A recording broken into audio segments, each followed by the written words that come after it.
And also me as well. Hello.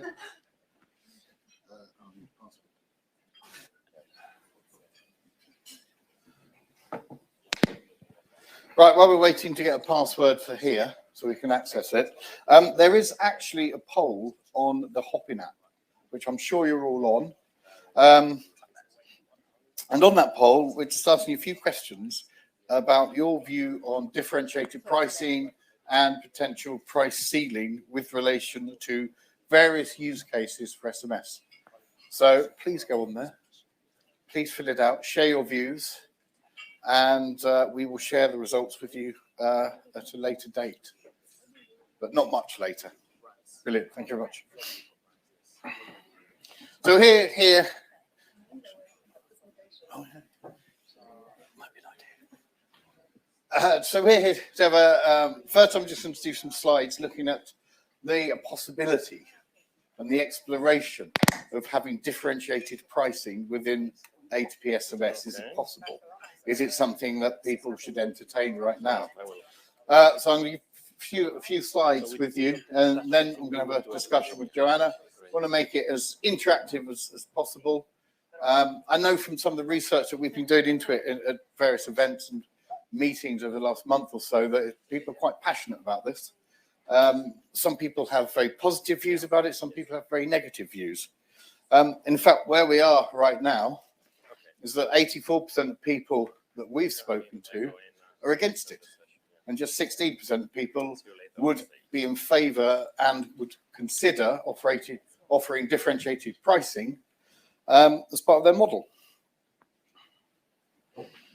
So I'm just going to kind of set the scene as we see it based on kind of our conversations. And anyone who was here yesterday would have seen the presentation looking at the role that SMS is playing as kind of a CPaaS environment. But this is also just to kind of show our forecast for SMS with a little bit of rich messaging on top. And again, you can see that SMS is by far the dominant channel. Just repeat from what we're showing from the CPaaS role.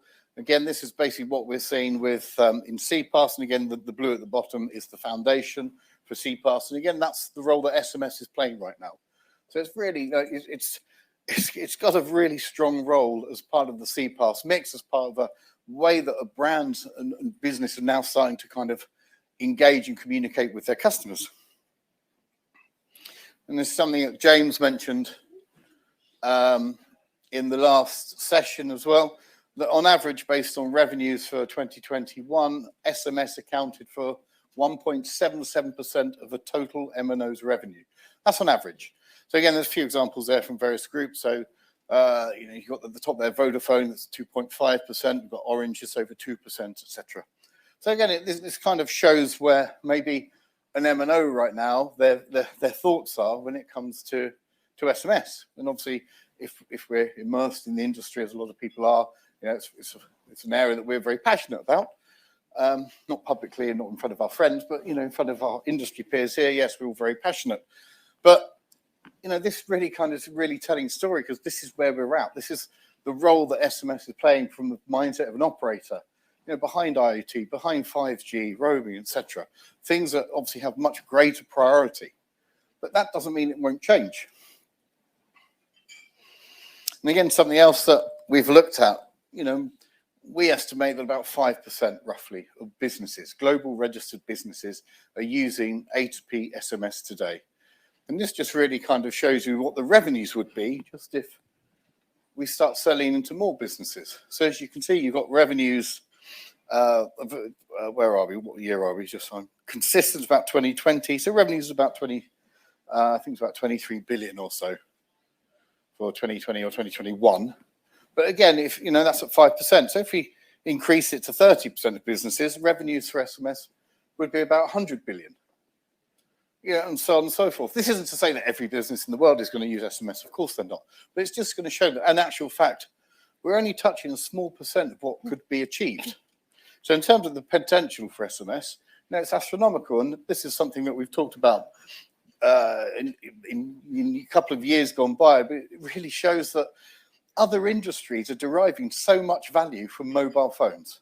So this just shows the red, if you can see that charts the spend on mobile advertising. So when it roughly started in about 2005 up to, we got it to about 2022 where it's worth over $200 billion. You see the journey in the yellow, that's A2P SMS spend. So you can see in actual fact where we are with A2P SMS in 2022, we're on a par with where mobile advertising was in 2014. Again, just to really kind of drum that home even more, this is the ARPU.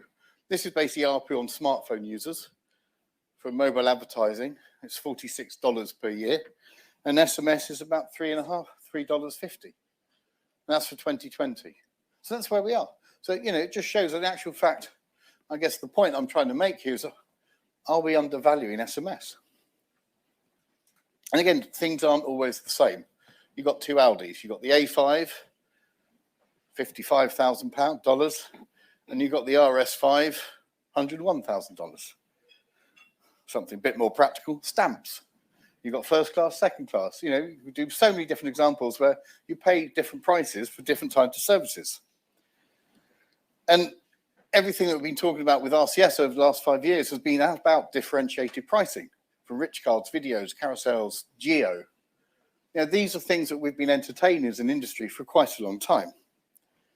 And in actual fact, differentiated pricing is actually prevalent in SMS today if you actually consider that we've got these different four kind of pricing models. Whether we talk about them or not, they're there. So there are four differentiated pricings that are taking place. This is some research that we did of businesses into messaging. Just kind of try to understand, this is a couple of years old, trying to understand what businesses would actually pay, what value would they put on a message on a particular use case. So as you can see, for example, the large businesses would go up to $1, probably a bit more, for things like promotions and customer care. You've got a ceiling here in terms of small and micro businesses of typically, I guess, the average price of about $3. Medium, not surprising, will go up. This is medium in the kind of red, and the green is large. But it shows you that each business places different kind of level of importance and different value on different use cases. So again, the potential and the scope to maybe explore differentiated pricing with SMS is there. And if we learn from what's happening in the digital world, in digital advertising, for example, and mobile advertising, you've got different prices for different types of campaigns. So the more data, for example, if you're using a banner ad, the more data that you use, the more targeted it becomes, the cost per click or whatever the model is that you're using goes up. So again, businesses are used to paying differentiated prices in different industries. So it's not completely unheard of. And again, obviously that's something that has been explored with RCS. And what's really interesting is when we've had conversations with companies throughout last 5 years or so, with operators in particular, we're always talking about pricing. And one thing that pretty much every operator said is that pricing for messaging can't go up, it can only go down. And again, I disagree with that, because obviously there are some cases in terms of what's happening in international where prices are going up. But if you look at in terms of what businesses are paying in the digital world, over the years as things change, you've got from digital models become more dynamic, businesses pay more money for it. So if you start to think about the role that SMS has and how effective SMS is, we came out with a stat 12 years ago that 90% of messages are read within 3 minutes. That's our stat. Other people have tried to claim it, but that was ours. It was a single point white paper published in September 2010, just to prove it. That's no longer relevant, but it's still a great stat. It's one of the most used marketing stats, mobile marketing stats, over that 12-year period. In actual fact, it's about 55%, we reckon these days, in terms of messages that are actually read. And there's a difference here. When we say read, it means someone actually clicks on the message and goes into it. Because also the way that the phone's set up these days, although it has changed an iPhone, which makes it tougher, is that you'll view probably an SMS as it comes in, sits on your locked home screen, and then you'll decide whether you do anything with it or not. So in actual fact, if you probably look in your SMS inbox now, you'll probably have a fair amount of A2P SMS in there, and I bet a lot of them have been unread, but you're probably aware that they're in there. So again, our behavior as users has changed. But what we've seen, largely as a result of the pandemic, is that SMS actually has gone from something quite peripheral into becoming something that's actually probably quite core to most businesses in terms of how they communicate.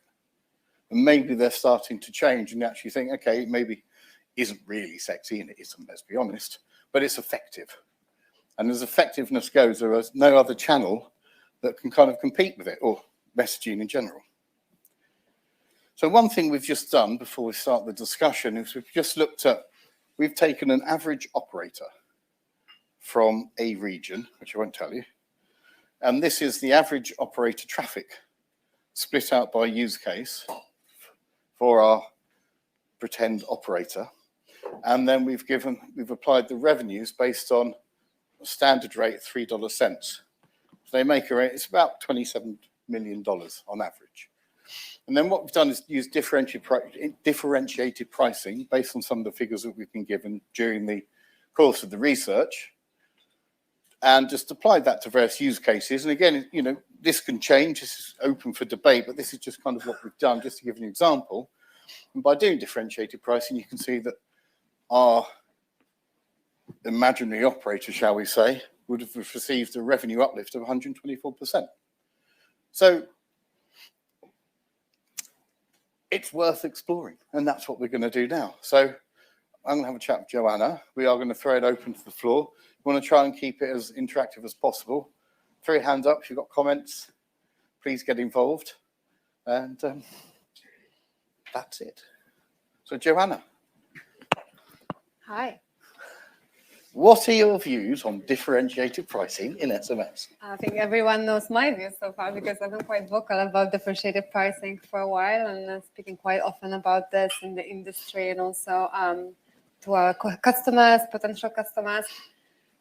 However, well, where we stand as HAUD, where I stand, I think this is brilliant. The opportunity is there.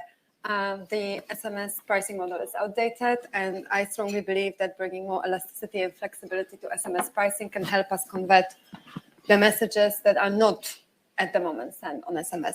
These are the use cases that are now appearing on email, not appearing on SMS at all. But when we speak to mobile operators, there are a few barriers that they normally mentioned to us. One of them is the technology barrier, for instance. It's complicated. It seems complicated.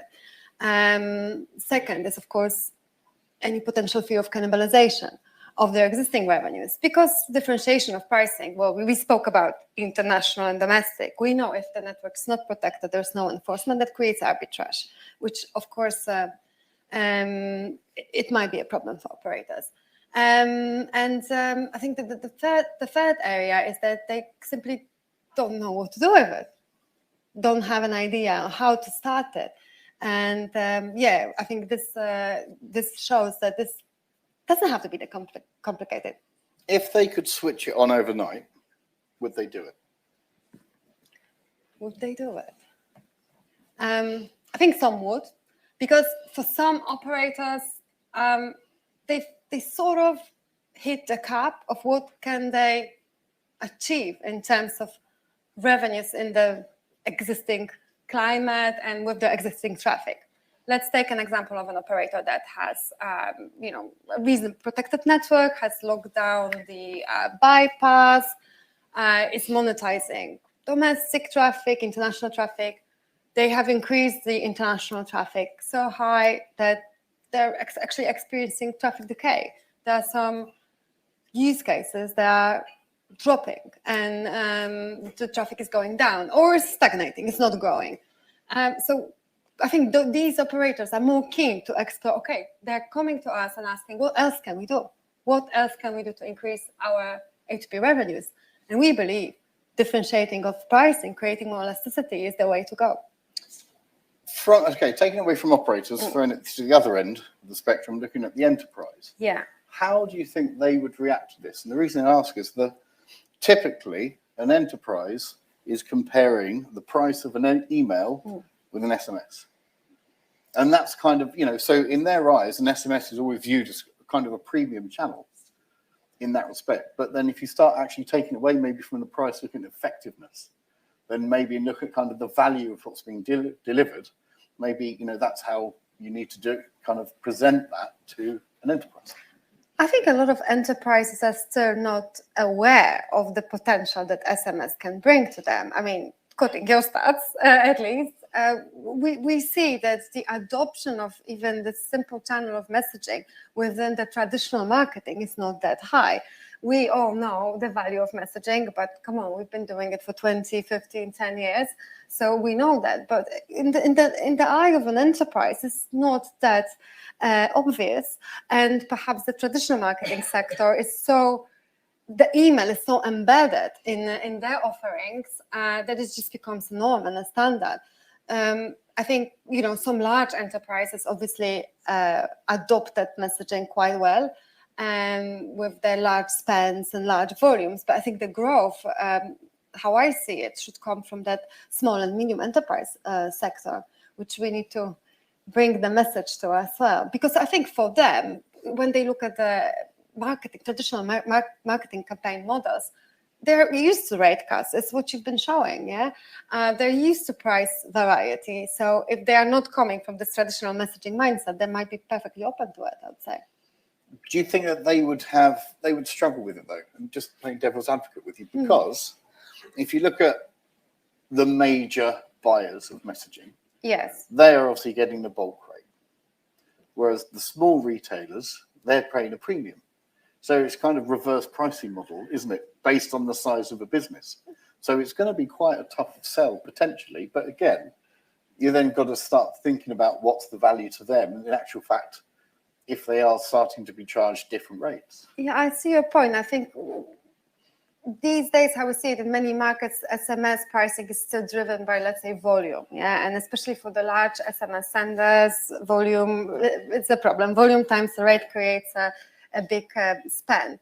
But I think what we are talking about is really going a little bit further from just simple tier-based models, and also considering SMS pricing just based on origination, such as international company can pay more, but the domestic or local company can pay less. We're trying to bring more variety into messaging, saying, what about messaging value, criticality, priority?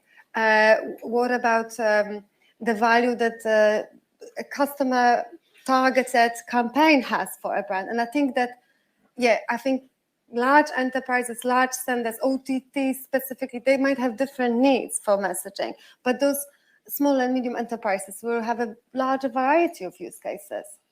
Yeah. What do you think the pricing should be?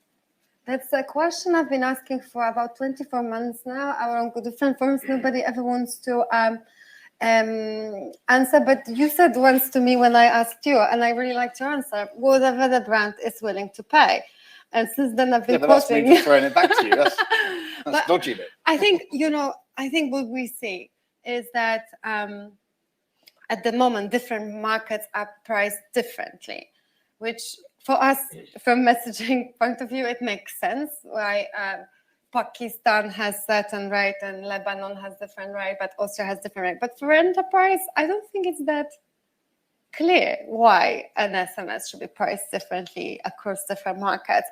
So, has in your conversations in the last 24 months, have anyone ever given you a ceiling? What's the highest they think someone would pay? From an operator point of view or brand point of view? Both. Well, in my career, I heard many times, we're not going to pay that much, you need to give me a discount. But I guess that's the downward pressure driven by the wholesale market.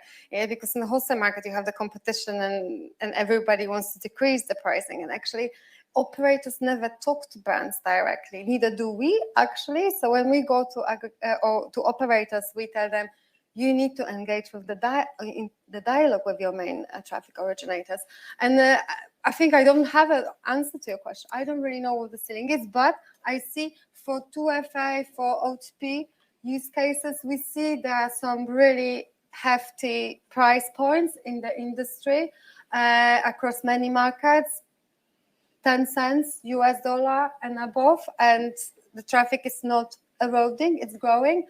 But what we see that at this particular price point, the proportion between the notification, engagement traffic, and the traditional 2FA OTP is very different. For instance, on the international traffic side, the traffic is non-existent. It just becomes simple 2FA traffic. Whereas where we see markets much lower at sort of 2 cents, 3 cents, we see that percentage of the traffic profile is very different. Even international brands are using more variety of use cases in the traffic they send. This is from the data analysis we've done on our existing deployments. Okay. Can it be then from a brand perspective that it's solving a problem? So you look at customer care, a typical call into a voice call to an agent is generally what, $5.50 per call. But again, come back to the live person model from several years ago, they were charging $1 for that engagement. And that seemed to be, everyone's like, wow, you get $1 for a bit of messaging conversation. But from a brand, it's a massive, massive saving. So then all of a sudden that changes, I guess, the view, because that use case is fundamentally changing and making a massive saving on, kind of what they're spending. So in that particular example, it works really well. But I guess, you said about OTP and 2FA, but I guess from a brand perspective, you've got to send those anyway. So whatever the price is, the brand will have to send those. But maybe, if you have different pricing on marketing, what would be the impact? Now, are you seeing anything in terms of how prices are changing at the moment and how that affects the traffic for marketing and promotions? That's a long question. We'll start with the cost saving element. Yeah. I think over the years, a lot of messaging companies and CPaaS companies produce really good use cases how in specific verticals, SMS can actually save money. Healthcare, like you said, one example in UK is very widely used for reducing the cost of the no-shows of the appointments. And I think there's a lot of statistics published on it. I don't know, you probably know better from the top of your head how much money will it save. So I think that use case is very valuable.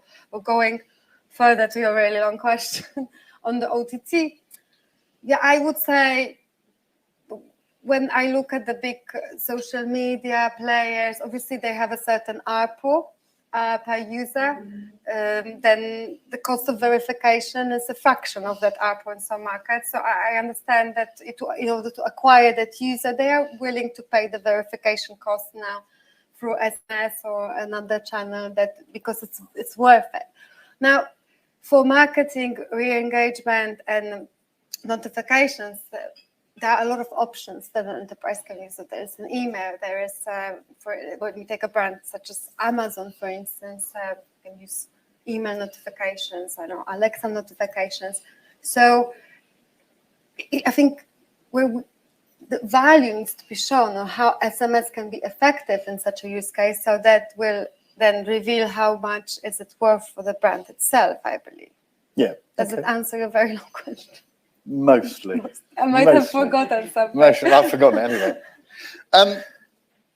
What's the view on the floor about differentiated pricing? Okay,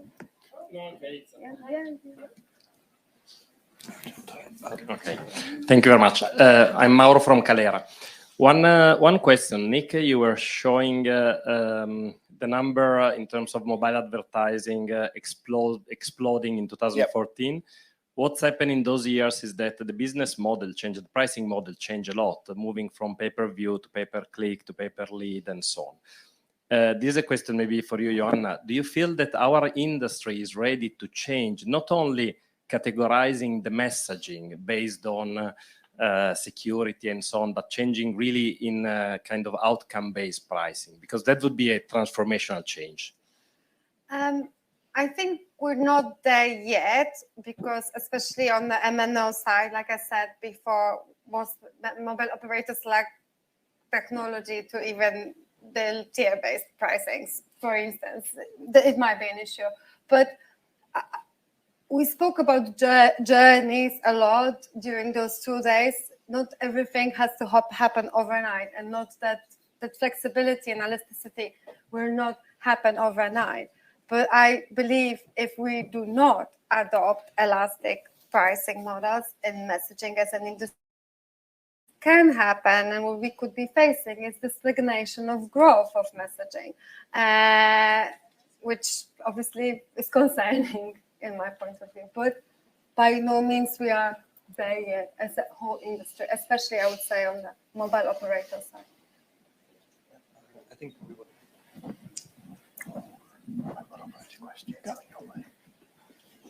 Hi. So I'm coming from the customer experience and the customer being happy about the pricing. So from my experience in pricing before, you have different kind of markets. Depending on currency, you have more expensive market, for example, like Swisscom in the past. And then you have the emerging markets where you're depending more on bulk and the price is cheaper. How do you think creatively in the future, do you think the market is going to become an elitist kind of market for the very expensive like Swisscom, or do you think that's going to change when you're talking about elastic pricing?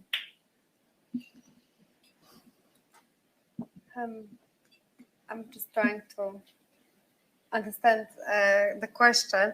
So is your question, do I think that mobile operator pricing will become very expensive? It's really important for everybody. I'm not sure if you can answer it straight off, but Can you use the mic? Thanks. It was speaking about adaptability, and you mentioned elasticity. So flexibility will be needed in the future, and it's how will that be thought about? So if most of you know that somewhere like Swisscom had very expensive prices, perhaps in the US as well, there are expensive pricing. Then you have emerging markets and you have the UK where it's dependent on bulk and it's the amount of traffic, and that is the price. So I'm wondering how it will change in future. Will it be different for different markets, or will there be some kind of uniformity? Okay, I get it. I don't think we will ever reach a situation or soon reach a situation where we will have a unified pricing across all the markets, because there is so much differentiation even within one market or between regions. I don't think we will get that. But where we are coming from more is to tell operators within your specific markets, you know your market, you know the enterprise business layer in your specific markets, but we want to convince operators that using the right technology and the right commercial strategy, they can actually find the level of flexibility that fits their particular market. I would say, when we look at emerging markets, you spoke about more emerging markets, that the local small and medium enterprises will have much smaller spend on marketing channels and messaging as a channel to, let's say, companies in more developed economies. Does that answer your question? But it was just to take that one step further, maybe. Yeah. Will they have a completely different use case? I think it depends on the appetite and the engagement between also the operator and the brands, or the CPaaS layer and the brands. Yeah. I think in some markets we might reach quite a good level of flexibility, whereas in other markets it might be less. Usability, practicality, that's what I was wondering. I would like to see actually what will happen in the future, yes, because I think where we come from as HAUD is that we create technology that allows the operators to take control on their own commercial strategy. It's not us coming and saying, this is what you should be doing. We give them strategies and tooling and technology to adapt into their particular economies, something that will fit their particular market. But again, it comes back to the point I was making as well, that the small companies who are obviously, because buying pay-as-you-go kind of deals online, they're the ones who are paying the premium. They're the ones who are paying, like in the UK, small volume, 4 or 5p a message.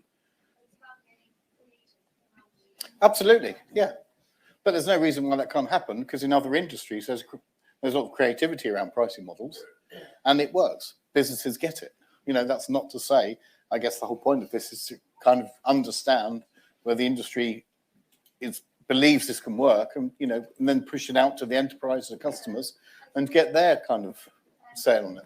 Yeah, I agree. Joanna and myself were just having a chat about that because I was interested in the Twilio model, for example, of the pick and mix allows greater flexibility and price, but they're quite a big entity, and how others in the market can actually offer something that's competitive to that in a pick and It's a very good choose. example that actually Twilio, who sells, I don't know if we have anyone from Twilio, but Twilio, who sells the enterprise layer, which you said yourself, they actually offer variety of pricing to their customers, which probably means that the enterprises are okay with that.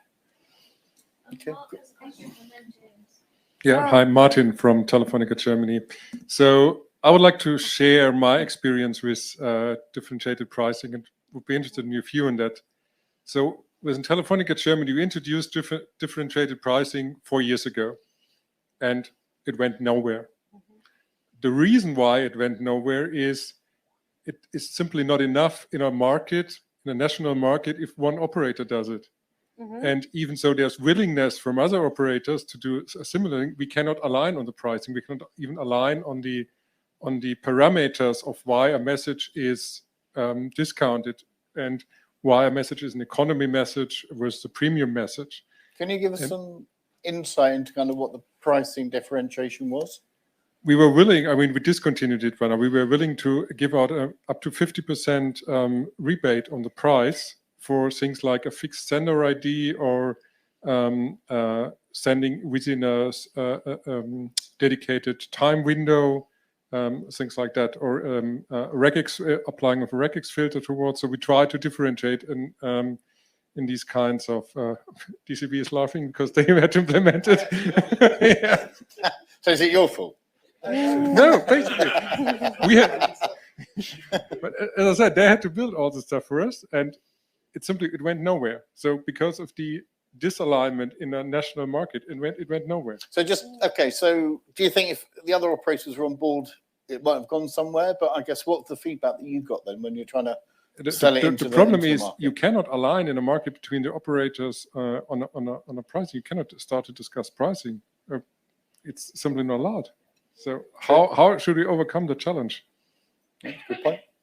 It's when we look at some other issues as well in our industry, we see that if the operators within the market don't communicate, then we have issues. Yeah, I understand that challenge. I can imagine that it's difficult to explain then to customers and brands why on your network they would have to pay premium versus regular or something similar, but then the other networks would follow a completely different model. That makes it complicated. I always say I believe that when operators come together, beautiful things happen. Yeah, the challenge is we're not allowed to come together. And we discuss important issues about the industry. Yeah, just to clarify. Yes. I'll keep this quick. Honest. Hello, James from MEF. So I actually run the RCS commercial models and international SMS commercial models working groups within MEF. And yes, operators can come together in an antitrust way under the MEF umbrella and the MEF wrapper, as Michael knows, within the RCS roundtable community, and I know with the commercial models community. Some quick observations, just comments from my dubious past. There was a life before MEF for me. So it's exactly 2 years, basically today, that Susan and I have been with MEF. But before that, I was helping mobile operators monetize.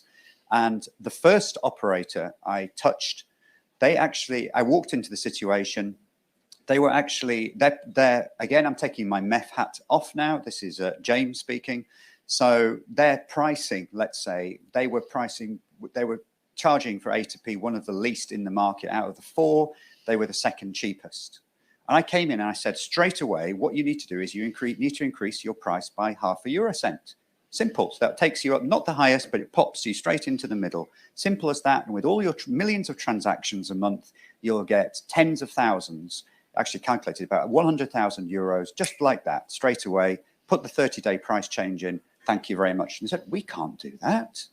We can't do that because then our aggregator partners, you're sitting in the room, they won't send the traffic to us, and said it's got nothing to do with them. It's the enterprises have the content to send through to the subscribers. They will still send all you're doing is you are just eating into their profit margin. Don't worry, they'll still make a profit, but you're eating into their profit margin. They'll do it. But the operator took 6 months to actually do that. They could have done it instantly. So there's this whole reticence to do that because they don't understand their importance in the value chain, number one. But number two, it links back to the previous panel I was on where John from Route Mobile was saying, people don't care about the channel, and it's so correct. And it links then back into, I think, what you were saying, Nick, right at the start of the event yesterday as well, where people are unsure actually what is classed as an A2P message. They might get something from a dentist or a doctor and not actually think, oh, that's coming from a brand because it's a dentist, it's a doctor. It's not from Lufthansa, it's not from British Airways or the Royal Mail or whomever. That's not a brand. So they're not classing as that. So there's a wholesale lack of understanding here that's stopping it. And regarding Mauro, you were asking the question there. There are a couple of aggregators I know who service the gambling industry, and they have a success-based model. And it's very, very simple. If James Williams hasn't bet with 888 or whoever the company is, Betfair 365 or whatever, for 6 months, if they can get me to deposit £500, then they will get a percentage of that, 10%, 15% of that. And Betfair 365 or 888, whoever, they don't care whether it takes 1,000 SMS, 20 RBM sessions, plus 16 emails. They care about the result. So this exists already, but in certain niche markets at the end of the day. So Martin is 100% correct. Being able to get the mobile operators to align is the hardest part, but there is absolutely the value there. I've seen it in the market for years and years, but we as an industry are our own worst enemy on a wholesale perspective and have this race to the bottom, absolute race to the bottom, and it needs to stop. And going back to the MRI question, an MRI machine costs between $300,000 and $500,000 to actually do an MRI. The actual cost of that, I looked online, so I cheated. It's about £200, say $250 to do an MRI scan. You have an appointment missed, which is what Joanna was talking about with the NHS, the National Health Service here in the UK. You have a few thousand of those appointments missed. That money flushed down the toilet, £200, £250 a time. What's the problem with 10 pence for an SMS? There isn't. So it's getting that alignment understanding and not race to the bottom. Any more about price? I'm glad you kept it short, James. I did. That was my James rant. I'm now back to being Matt. Yeah, well, back on the math, our antitrust policy is available online, and I can print copies for you. And we don't talk about prices. But we, as an industry, wherever you need it, we do it. We have done, I think, a stellar job. Well, not myself. Well done to all the people that took part for RCS on the commercial models. And that's where, as an industry, we can operate. But remember that we want you to compete out there fairly and aggressively as well. So your pricing points will be your pricing points. And we don't discuss them as well. But do let me know if you would like to have that conversations. We can facilitate it, and we do facilitate. And that's why we exist as well, to make sure that we take no part, we are neutral, and we'll manage your discussions in a very fair way. I hope. I got away. I'm a party pooper. So yes, no pricing point, no discussion. Thank you. There's two more questions. There's one very quick one back there, and there's one here. This was just a quick question to Martin. Martin, did I understand correctly? Last December, there was a talk at MEF, and I thought that you guys mentioned, say, for the channel like RCS, that the German operators were kind of coming together to increase adoption. So is that different from SMS then, and in the strategy, as in it wasn't about confidentiality, it was about that you guys were coming together, or did I misunderstand?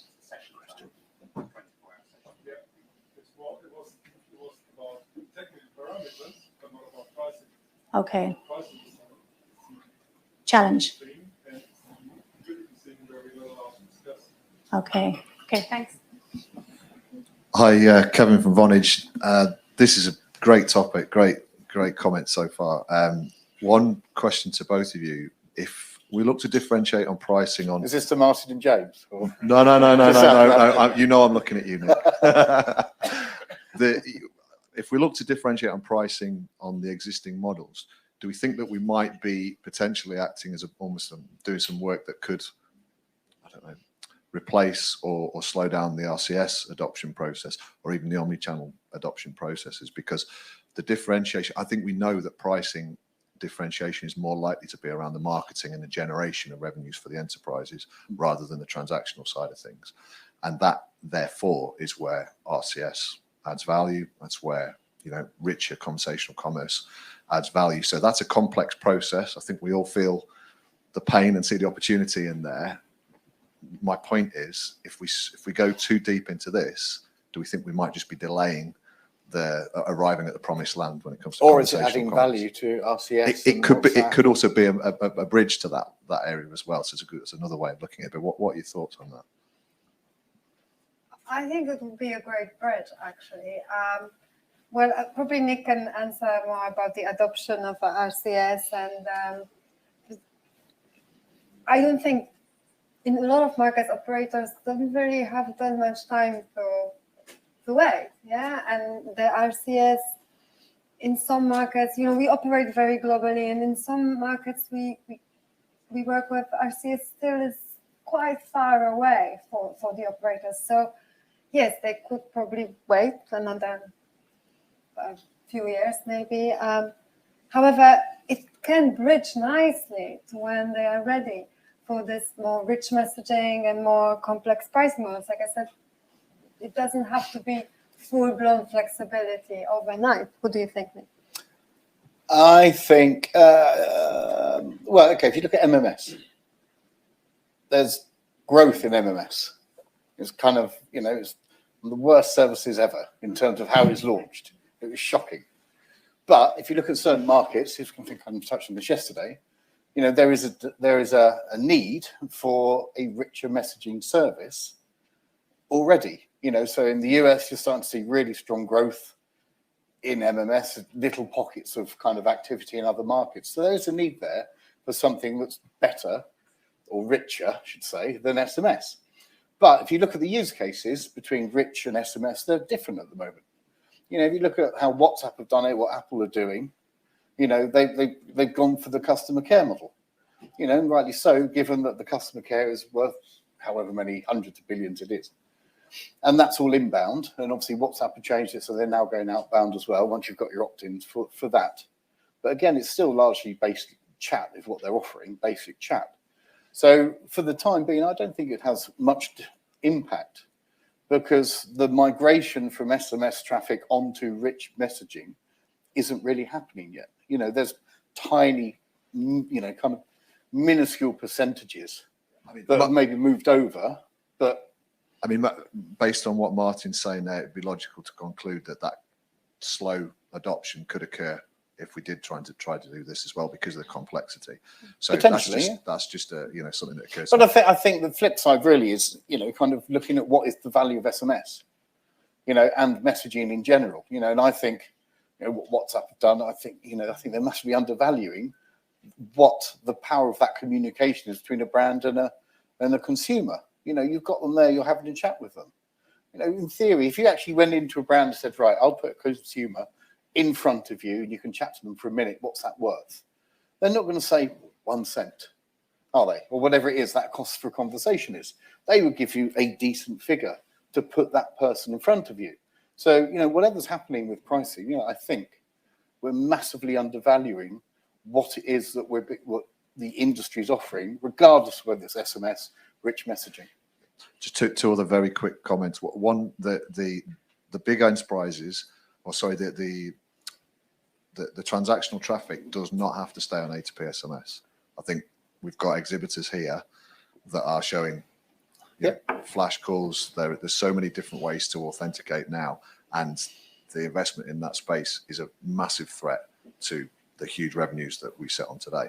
The other comment is, James, are you expecting a birthday or some kind of you know, cake because of your 2-year anniversary? Are you angling for that? If you've got chocolate brownie, Kev, that'll be all right. We actually I like chocolate. We've got time for 2 more quick questions. So one from Divya and there's one over there. Maybe. Yes, you're right. James was talking about race to the bottom, but there's also race to the top. Yeah, because what operators are trying to do to increase their revenues, of course, the easiest way is let's increase the price. But that of course, incentivizes more bypass, alternative shift to alternative verification channels, and traffic erosion. Where we are coming from is saying constantly increasing pricing is not the way to go. The way to go is to look at where is the opportunity for the messaging, what email use cases can we convert and bring them onto SMS channel. To look just beyond the simple models, let's continue increasing the pricing, let's outsource our whole business model to an aggregator, etc., etc. We're showing a new commercial model, and that can help to grow revenue. So at the end of the day, an operator can achieve an uplift. So just wanted to comment on this because very good comment. Yeah, Nick, hi. Question from Bix. No, hello. For you. So great discussions, and I think I told Dario this morning that indeed pricing is a very sensitive topic, and I see a bit of an inconsistency across the the value chain here, and why this comment? As you can see that several of the big OTTs, they run kind of auctions, right, on a monthly or a quarterly basis, right? And then it's a race to the bottom, right? That James talked about, right? I mean, because everybody in the industry would like to get the money there and the traffic there, and that drives aggregators to reach out to the operators, and then the operators learn, wow, I can go for some commitments in advance, right? And that drives the commitment side, right? So I think it's not about, my personal opinion that, okay, if you tell them that elasticity could work and they will go for it.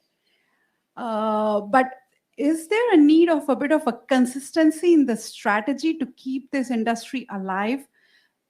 When I say industry, it's about A2P messaging. Otherwise, you will see that at the end of the day, the end customers will go for WhatsApp or other channels, right? So I think there needs to be and this is a question for Nick, what is your point of view on this? Well, I think what we're saying is it's a value-based thing, isn't it? And then you've got wholesale versus retail in terms of from an SMS side of things. And yeah, okay, everyone wants Facebook traffic. Of course they do, because they spend a lot of money and they're going to drive the cost down. But, again, it also then look at there are other companies out there.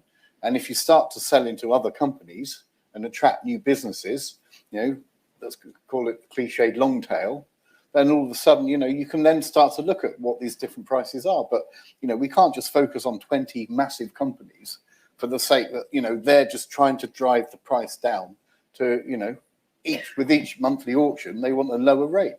Whether they get the blended rate or whatever happens to achieve that, that is where the industry is to address that particular market. But should that be applied to everyone? Well, if it does, then the value of the market is going to plummet overnight. So, again, what's this market worth? And in actual fact, the value and the cost for that effectiveness, for that reach, has got to be worth more than I think brands are paying. And if you actually sell it into them and say, look, you can reach this number of people within this amount of time, and potentially this amount of people will engage with you, then surely they're going to go, tell me about that. Because at the moment, all we're doing is send some email. And eventually someone might open an email, someone might click on it and read it, and they might, make a purchase or something.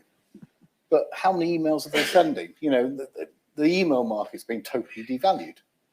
So at the moment, where we are with messaging is, I've been saying this to a few people, I think we're at a kind of pivotal moment over the next 12 months where potentially we could implode because of what's happening, or we could explode in a positive way.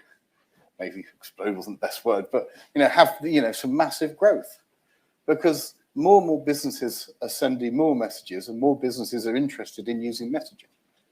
So we can either abuse it or we can embrace it and look to grow the market.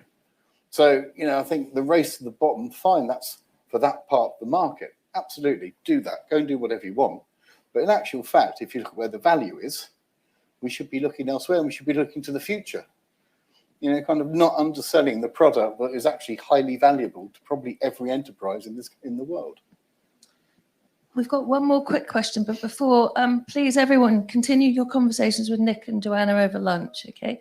One quick question over there. Running around at high five. Hi, Joanna. So it's my observation that when it comes to differentiated pricing across industries, differentiated pricing means differentiated service. So in SMS, when it comes to differentiated pricing across use cases, you are providing exactly the same service across use cases, which is just terminating a message. Now, you also mentioned that we are losing some use cases, for example, some marketing use cases over SMS. I think the reason we are losing those use cases is because SMS is not the relevant channel anymore for those use cases. It's RCS or WhatsApp or the Omnichannel that we are seeing. So why differentiated pricing in SMS when, as we differentiate pricing, it would also bring in more complexity to a very simple channel, which is SMS?